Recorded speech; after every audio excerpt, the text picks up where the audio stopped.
श्री शिव महापुराण संहिता युद्धखंड अथ त्रयोविंशोध्याय। विष्णु द्वारा माया उत्पन्न कर वृंदा को स्वप्न के माध्यम से मोहित करना और स्वयं जलंधर का रूप धारण कर वृंदा के पतिव्रत का हरण करना, वृंदा द्वारा विष्णु को शाप देना तथा वृंदा के तेज का पार्वती में विलीन होना। व्यासुवाच सनत कुमार सर्वज्ञ वदतं वदतां वर किमकार्षिद्धरिस्तत्र धर्मं तत्याजसा कथम। व्यास जी बोले, हे सनत कुमार, हे सर्वज्ञ, हे वक्ताओं में श्रेष्ठ, अब आप बताइए कि विष्णु ने वहां जाकर क्या किया और उस स्त्री ने अपने धर्म को कैसे छोड़ा। सनत कुमार वाच विष्णुर्जालंधरं गत्वा दैत्यस्य कुटभेदनं पातिव्रत्यस्य भंगाय वृंदायाश्च करोन्मतिं वृंदां सदर्शयामास स्वप्नं मायाविनाम्बरः स्वयं तन्नगरोद्यानमास्थितोद्भुतविग्रहः। अथ वृंदा तदा देवी तत्पत्नी निशिसुव्रता हरेर्माया प्रभावात्तु दुःस्वप्नं सा ददर्शः।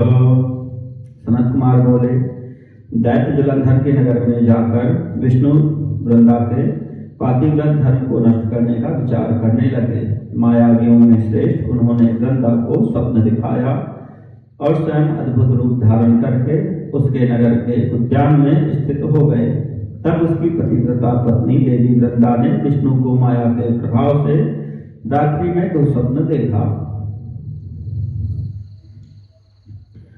स्वप्न मध्ये सा विष्णु मायया प्रददर्शः भर्तारं महिषारूढं तैलाभ्यक्तं दिगंबरं कृष्णप्रसूनभूषाढ्यं द्रव्यादगणसेवितं दक्षिणाशांगतं मुंडं तमसा चावृतं तदा।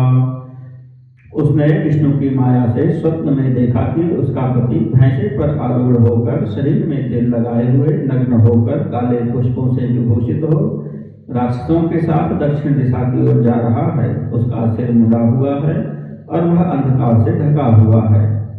स्वपुरं सागरे मग्नं सहसैवात्मना सह इत्यादि स्वप्नान् निशान्ते सा ददर्शः। इसी तरह उसने अपने को और अपने नगर को समुद्र में डूबते हुए देखा। इस प्रकार उसने रात्रि के शेष भाग में बहुत प्रकार से दुःस्वप्नों को देखा।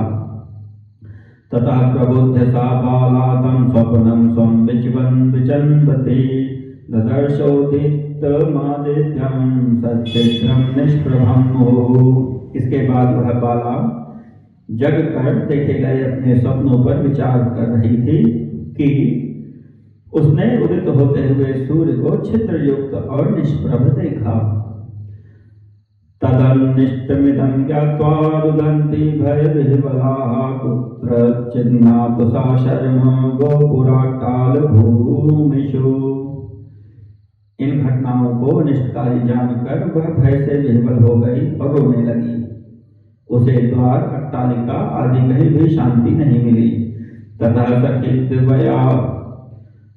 सखिद्वययुता नगरोद्यानमागमत् तत्रापि सा गता बाला न प्राप कुत्रचित् सुखम्। तदनंतर वह अपनी दो सखियों के साथ नगर के बगीचे में आई, परंतु उस बाला को वहां भी कुछ शांति नहीं मिली। ततो जलंधर स्त्री सा निर्विण्णोद्विग्नमानसा वनादवनान्तरं याता नैव वेदात्मना तदा। इसके बाद वह जलंधर की स्त्री दुखित होकर घबराती हुई एक वन से दूसरे वन में गई, किंतु वह अपने विषय में कुछ नहीं समझ पाई। भ्रमते सा ततो बाला ददर्शातीव भीषणो राक्षसो सिंहवदनो दृष्ट्वा दशन भासुरौ। घूमती हुई उस बाला ने सिंह के समान मुख वाले चमकते हुए दाढ़ और दांत वाले भयंकर दो राक्षसों को देखा।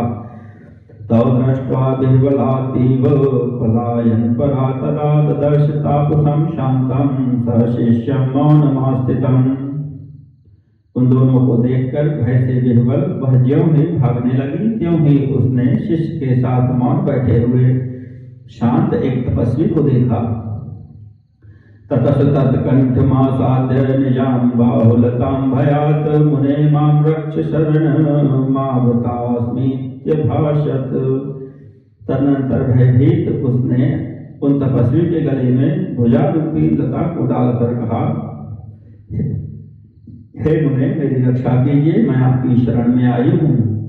मुनिस्तां विह्वलां दृष्ट्वा राक्षसानुगतां तदा हुंकारेणैव तौ घोरौ चकार विमुखौ द्रुतम्। दो राक्षसों द्वारा पीछा की जाती हुई तथा भय से विह्वल उसको देखकर मुनि ने शब्द से ही उन दोनों राक्षसों को शीघ्र भगा दिया। तद हुंकार भयत्रस्तौ दृष्ट्वा तौ विमुखौ गतौ विस्मितातीव दैत्येन्द्र पत्नी साधुन्मुने हृदि। हे मुने, उनके हुंकार मात्र से भयभीत होकर भागते हुए उन दोनों राक्षसों को देखकर वह दैत्येन्द्र पत्नी वृंदा अपने मन में बहुत अधिक विस्मित हो गई। ततस्सा मुनिनाथं तं भयानमुक्ताग्रताञ्जलिः प्रणम्य दंडवत भूमौ वृंदा वचनं ब्रवीत। तदनंतर भयमुक्त वृंदा ने उन मुनिनाथ को हाथ जोड़कर दंडवत भूमि पर प्रणाम कर यह वचन कहा। वृंदोवाच, मुनिनाथ दया सिंधु पर पीड़ा निवारक रक्षिता हम त्वया घोरात् भयादस्मात् खलोद्भवात्। वृंदा बोली, हे दया के सागर, हे मुनिनाथ, हे दूसरों की पीड़ा को दूर करने वाले, इन दुष्टों के घोर भय से आपने मेरी रक्षा की है। समर्थ सर्वथा त्वं हि सर्वज्ञोऽपि कृपानिधे किंचिद विज्ञप्तुमिच्छामि कृपया तन्निशामय। हे कृपा के सागर, यद्यपि आप सर्वज्ञ हैं, सर्वथा समर्थ हैं, तथापि मैं आपसे कुछ निवेदन करना चाहती हूँ, कृपया आप उसे सुने। जलंधरो हि मद्भर्ता रुद्रं योद्धुं गतः प्रभो स तत्रास्ते कथं युद्धे तन्मे कथय सुव्रत। हे प्रभु, मेरे स्वामी जलंधर रुद्र के से युद्ध करने के लिए गए हैं, वे वहां युद्ध में कैसे हैं? हे सुव्रत, आप उसे मुझसे कहिए। सनत कुमार वाच, मुनिस्तद्वाक्यमाकर्ण्य मौनं कपटमास्थितः कर्तुं स्वार्थं विधानज्ञः कृपयोर्ध्वं वक्षत। सनत कुमार बोले, उसके वाक्य को सुनकर कपट करके मौन बैठा हुआ तथा स्वार्थ को सिद्ध करने में कुशल वह मुनि कृपा करके ऊपर की ओर देखने लगा। तावत् कपीशावायातौ तं प्रणम्याग्रतः स्थितौ ततस्तद्भ्रूलता संज्ञा नियुक्तौ गगनं गतौ। उसी समय दो बंदर आए और उनको प्रणाम कर सामने खड़े हो गए। इसके बाद उनकी भौहों के इशारे से युक्त होकर वे आकाश की ओर चले गए। नीत्वा क्षणार्धमागत्य पुनस्तस्याग्रतः स्थितौ तस्यैव कबन्धं च हस्तावास्तं मुनीश्वर। हे मुनीश्वर, आधे क्षण में ही लौटकर जलंधर के मस्तक, धड़ और दोनों हाथों को लेकर वे उसके सामने खड़े हो गए।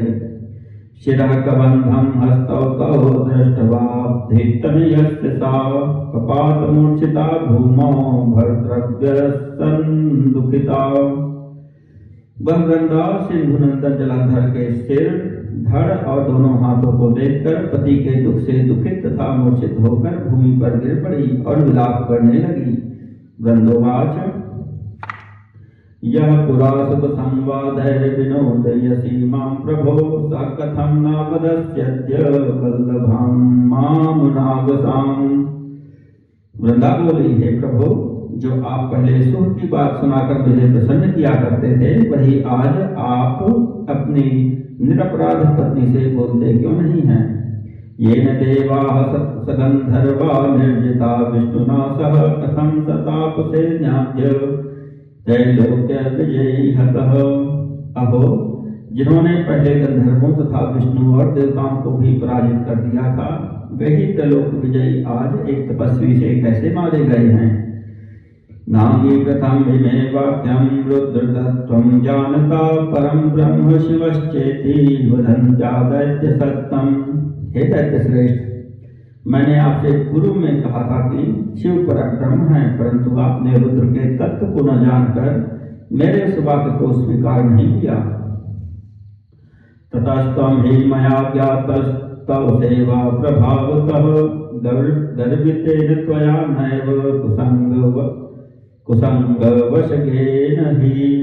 आपकी सेवा के प्रभाव से मैंने जान लिया था कि आप कुसंग के वशीभूत होकर गर्व के कारण मेरी बात नहीं मान रहे हैं।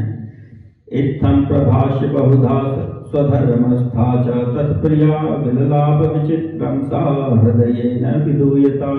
अपने धर्म में परायण जलंधर की पत्नी इस प्रकार कह कहकर दुखित हृदय से अनेक प्रकार से विलाप करने लगी। ततः सा धैर्यमालम्ब्य दुःखोच्छ्वासान् विमुञ्चति।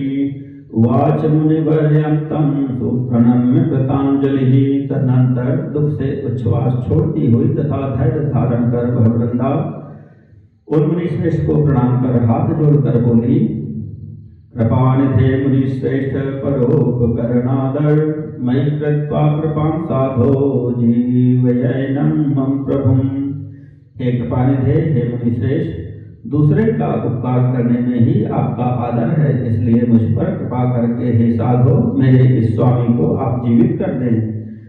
यत्त्वमस्य पुनः शक्तो जीवनाय मतो मम अतः संजीवयैनं मे प्राणनाथं मुनीश्वर।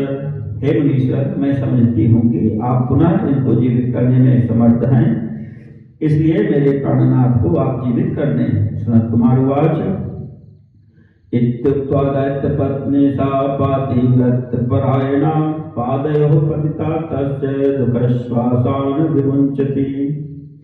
सनत कुमार बोले, इस प्रकार कहकर पातिव्रत धर्म में तत्पर वह दैत्य पत्नी दुख से श्वास छोड़ती हुई उनके पैरों पर गिर पड़ी।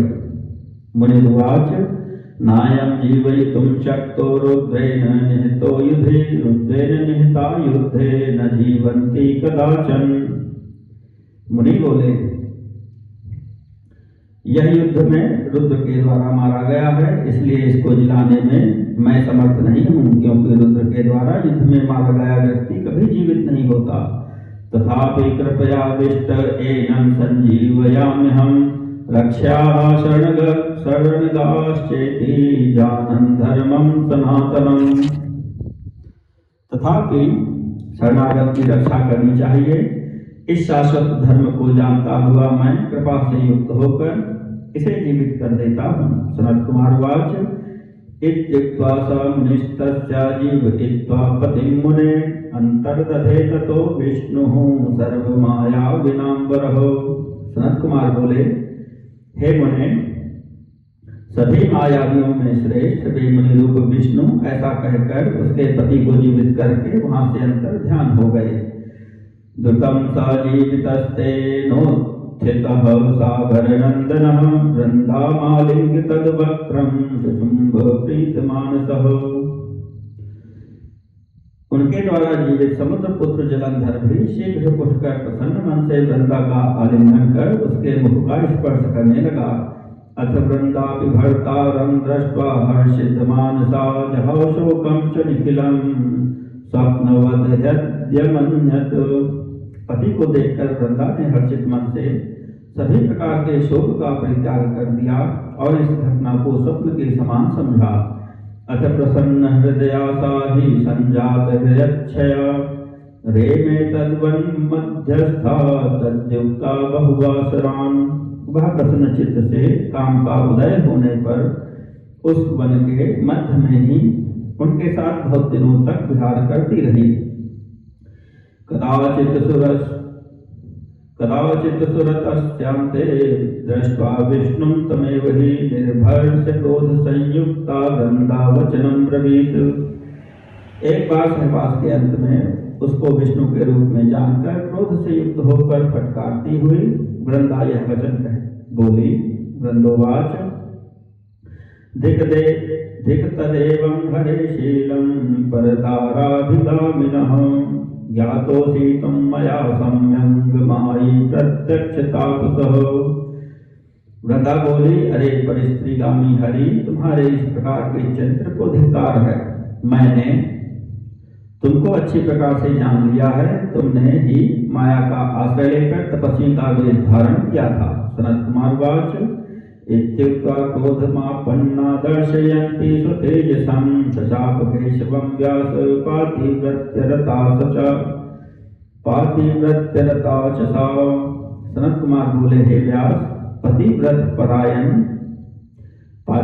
परायण उस वृंदा ने ऐसा कहकर क्रोध युक्त होकर अपने तेज को दिखाते हुए विष्णु को शाप दे दिया। रे महाधम दैत्यारे पर धर्म विदूषक ग्रहीश्वर षटमत्तम चापम सर्व विशोलबणम। रे महाधम दैत्य शत्रु, तुम दूसरे के धर्म को दूषित करने वाले हो, इसलिए अरे शठ, सभी प्रकार के विषयों से तीव्र मेरे द्वारा दिए गए शाप को ग्रहण करो। यौ त्वया मायया ख्यातौ स्वकीयौ दर्शितौ मम तावेव राक्षसौ भूत्वा भार्यां तौ हरिष्यतः। तुमने अपनी माया से जिन दो पुरुषों को दिखाया था, वे दोनों राक्षस बनकर तुम्हारी पत्नी का हरण करेंगे। त्वं चापि भार्या दुखार्तो वने कपि सहायवान् भ्रम सर्पेश्वरेणायं यस्ते शिष्युतमागतः। तुम भी पत्नी के दुख से दुखित होकर वानरों की सहायता लेकर वन में भटकते हुए घूमो, और यह जो सर्पों का स्वामी शेषनाग तुम्हारा शिष्य बना था, यह भी तुम्हारे साथ भ्रमण करे। इत्युक्त्वा स तदा वृंदा प्राविशद्भव्यवाहनं विष्णुना वार्यमाणापि ततस्थितासक्तचेतसा। ऐसा कहकर वह वृंदा उस समय विष्णु के द्वारा रोके जाने पर भी अपने पति जलंधर का मन में ध्यान करते हुए अग्नि में प्रवेश कर गई। तस्मिन् वसरे देवा ब्रह्माद्यानिखिला मुने आगताः खेशमं दारयः सद्गतिं वैदिद्रक्षवः। हे मुने, उस समय उसकी उत्तम गति को देखने की इच्छा वाले ब्रह्मा आदि सभी देवता अपनी भार्याओं के साथ आकाश मंडल में स्थित हो गए। अथ दैतेन्द्र पत्न्यास्तु तज्ज्योतिः परमं महत् पश्यतां सर्वदेवानां लोकं गमद्रुतं शिवातनो विलीनं तद्वृन्दा तेजो बभूवः आसीत् जयारावः खस्थितां पंक्तिषु। उस समय दैत्येंद्र पत्नी की वह परम ज्योति देवताओं के देखते देखते ही शीघ्र अदृष्ट हो गई और शिवा पार्वती के शरीर में उस वृंदा का तेज विलीन हो गया। उस समय आकाश में स्थित देवताओं ने जय जय की ध्वनि की। एवं वृंदा महारागी कालने सुतोत्तमा पातिव्रत प्रभावाच मुक्तिं प्राप्त परां मुने। हे मुने, इस प्रकार कालनेमी की श्रेष्ठ पुत्री महारानी वृंदा ने पातिव्रत के प्रभाव से परम मुक्ति को प्राप्त किया। ततो हरिस्तां मनुसंस्मरन् मुहुर्वृन्दाचिता भस्मरजो वगुंठितः तत्रैव तस्थौ सुरसिद्धसङ्घकैः प्रबोध्यमानोऽपि ययौ न शान्तिम्। उस समय हरि ने उसका स्मरण कर उसकी चिता की भस्म धूलि को धारण कर लिया। देवता और सिद्धों के ज्ञान देने पर भी उनको कुछ शांति नहीं मिली और वे वहीं पर स्थित हो गए।